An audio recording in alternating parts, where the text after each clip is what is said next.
All right, the Canik TP9 DA.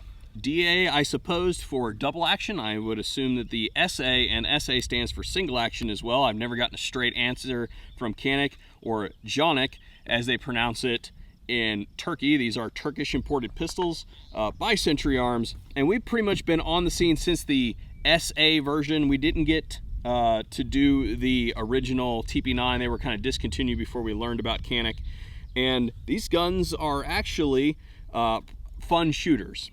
Now, my favorite Canik, the TP9 V2, is what this video is going to be heavily based on, and it's actually the pistol that the DA replaces. I was very, very distraught when I heard that the TP9 V2, the best Canik, was discontinued.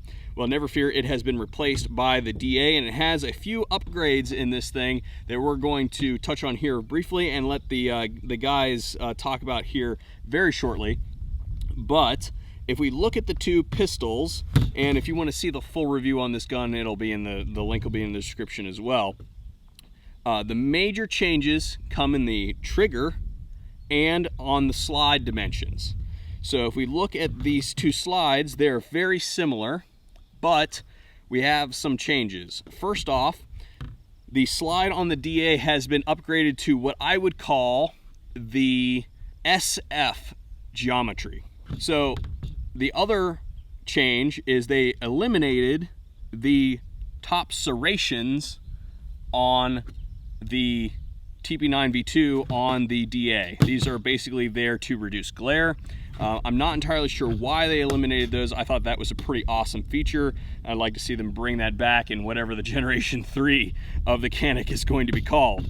Now, the other thing that is good for anybody who likes to make modifications to their pistol is the sights have been changed, in that if you look at the V2 here, we had fixed front sight. Now the rear sight could be drifted out, but the front sight was fixed in part of the actual slide.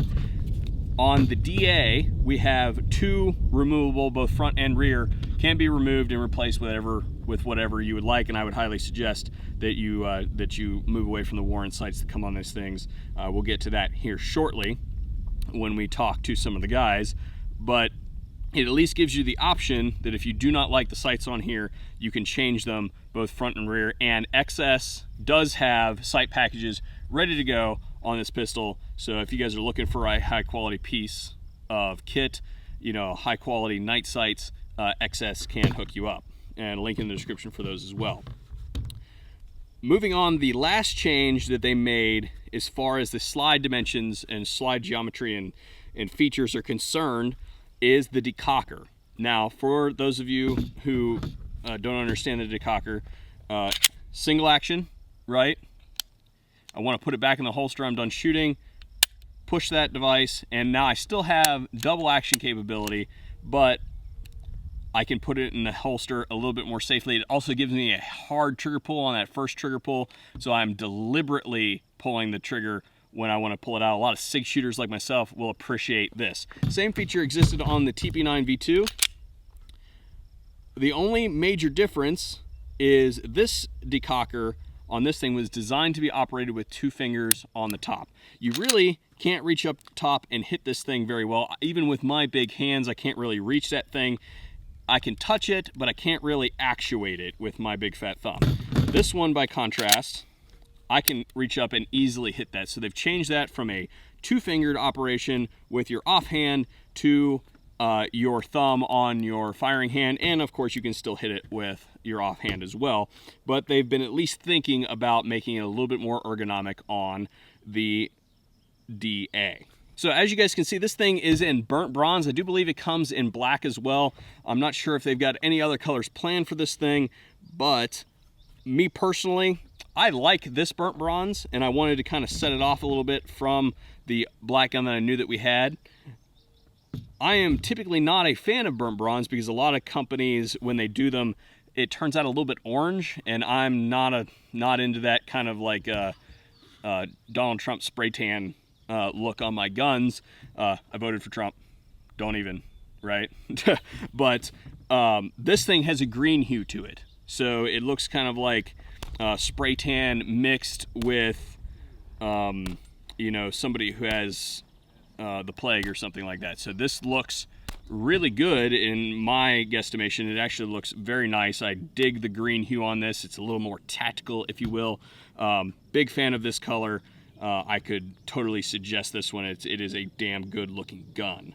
Now, without further messing around, we're going to go ahead and pull some ammo out. The guys just arrived, and we're going to go do some shooting with the TP9 DA.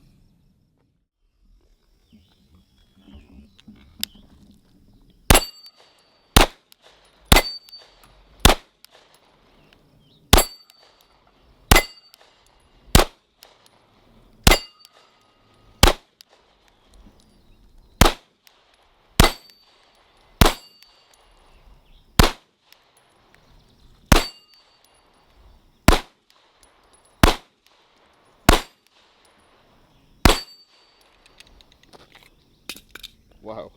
This is actually a magazine that we kind of just found laying on the ground out here. Yeah, we've done a lot of Canik videos. We've shot them all. They're like Pokemon. That one happened to live on the range for like at least a month. Little reliability testing involved, maybe.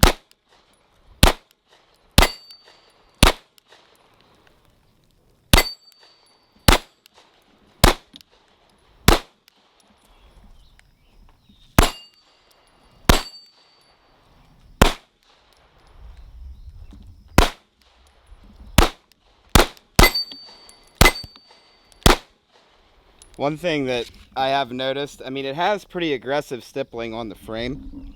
I've actually got a couple of different types. Kind of your rough finish here and a little bit more coarse. But it's very hot and sweaty out. And this gun is actually kind of slipping around in my hand a little bit with each shot.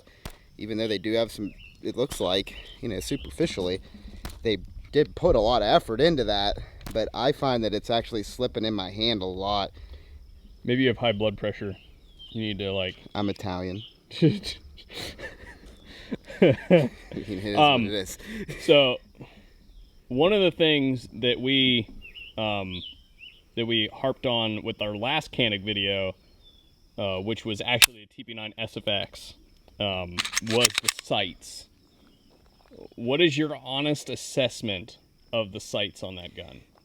You know, I really didn't even notice it until you mentioned it, that you kind of have this little curve at the bottom of the rear sight. I'm just so used to intuitively front sight focus, I really didn't even notice it. I'm not sure if it really offers an advantage or a disadvantage. I wouldn't say that it helped or hurt me as far as acquiring the dot on the front sight.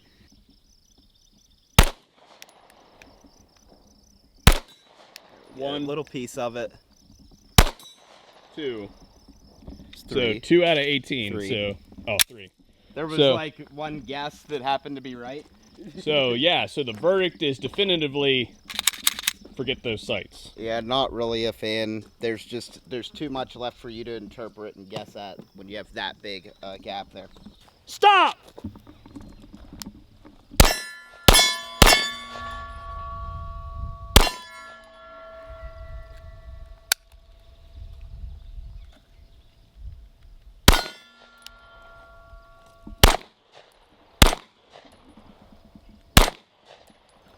That one doesn't ring. I was wondering why I didn't hear a ring. I just see it move. Yeah.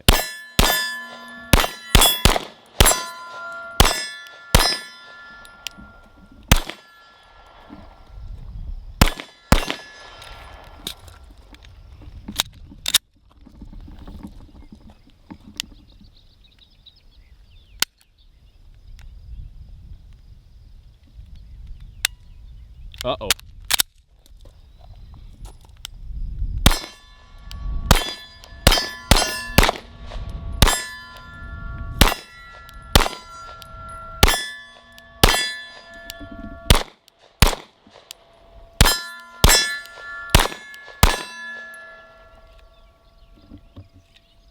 So what happened there? You tried to put it on double action. Yep. Right, and it didn't. It didn't. Here it is. Let's take a look at it. It's got a light primer strike on it. Let's put it back in here. See So if it it'll was work. after the double action though. So Correct. put it back on double action, put it in, put it back on double action. All right.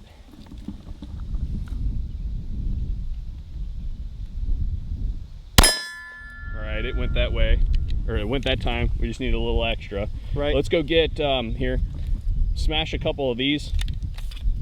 Take these, put them in there, and shoot them all double action.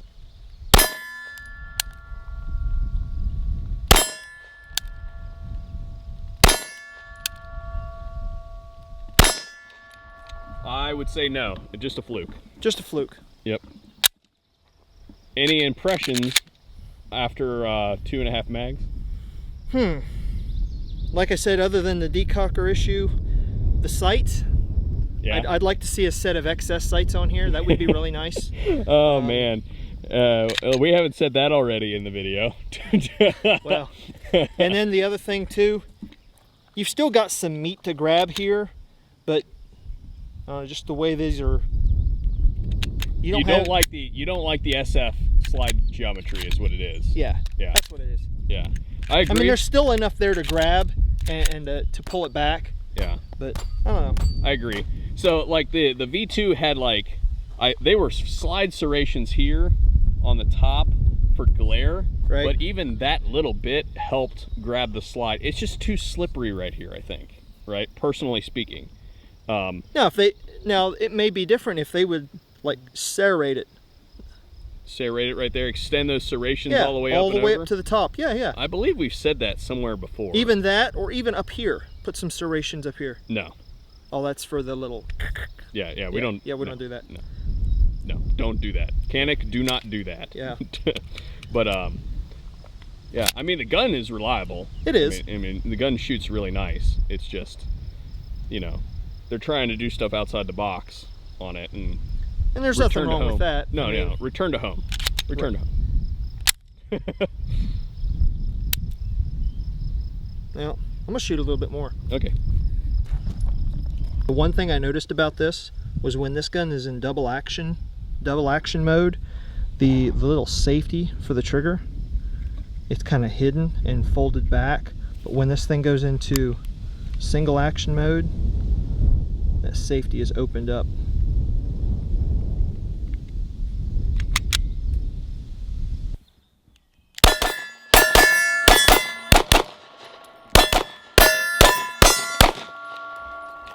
Oh, Caught you sleeping. whoa.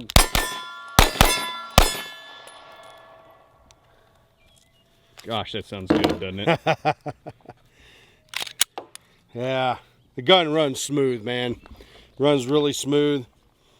I think that you're fixing your finger issue with the riding the slide. It's been locking back for you. Well, it has. You've been leaving your SIG at home. It You've been has. You neglecting know, it. that's my big problem with SIG, like you've seen before. But you're riding that slide release. He's been unfaithful to the SIG. So, you know what? I have issues with loyalty. Let's go some more, man. All right, I'm go digging ahead. it.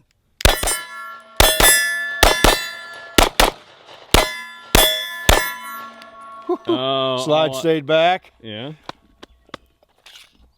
I'm out of ammo. yeah, all out, huh? All out. So general impressions are pretty good. It sounds Yeah, like. you know what? I'm happy with it. I am. I'm happy with it. I don't agree. I mean, I'm sorry. I just don't when it comes to. I don't agree when it comes to the sights. I kind of think they made an improvement with the sights. Yeah. That's just my opinion. The gun runs like a Canik does. I mean, they just run. Boringly reliable. They are. I mean, they just run. And if you have never shot a Canik pistol, one of the TP9 series Canik pistols, you owe it to yourself, I'm telling you, because everything from the grip angle, which, you know, for the sight alignment is just right on the money with these pistols. They're smooth. The triggers in these things right out of the box are awesome. You know, I can't say enough about them. I own 2 myself.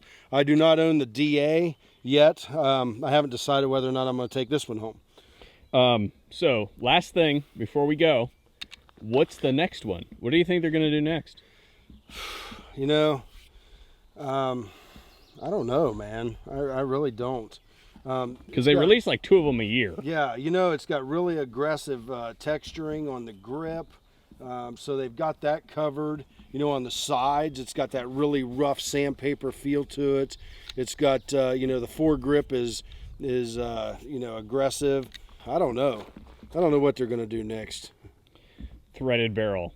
We need threaded barrel. Oh yeah, you know, they could do that. But I mean, as far as the functionality and reliability of the gun, I don't know how they could improve it 10 millimeter anymore. you always want more. You always want more. You know, threaded 10 millimeter. Okay, you know, Spectre said it. It's got to happen. Yep. Okay, I'm talking to you, Dina. Make Curtis happy, because when he's not happy, nobody's happy. You understand that, right? So 10 millimeter threaded barrel, and we'll all be happy. Hey, Canik from Century Arms, in my opinion, home run.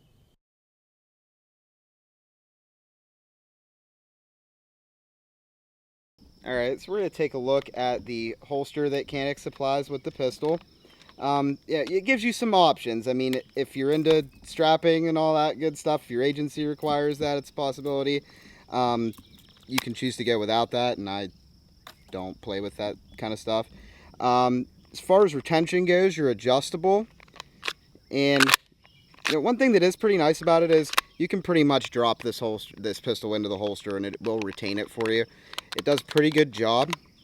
It's a little bit difficult to take out, but if you aggressively draw your weapon, it'll come right out. And I just I'm used to Serpa holsters from Black Hawk, so I just kind of keep wanting to push my finger in on there, and there's nothing there to do that, except, wow, I mean, you do have this for whatever reason. I'm not entirely sure why that's there, but oh, look at that. You don't have to do that.